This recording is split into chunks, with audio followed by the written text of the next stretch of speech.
Hello friends, welcome to my channel. Today we will see 10 lines essay on Rani Lakshmi Bai.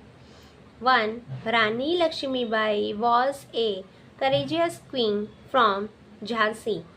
2. Rani Lakshmi Bai was born on 19 November 1828. 3. Her real name was Manikarnika Tambe. 4. She fought against British rule in India. 5th.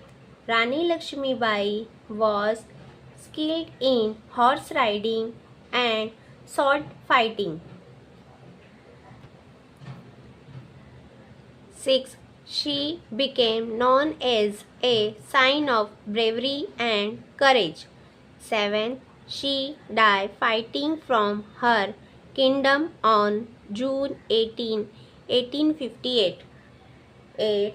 People remember her as a fearless warrior.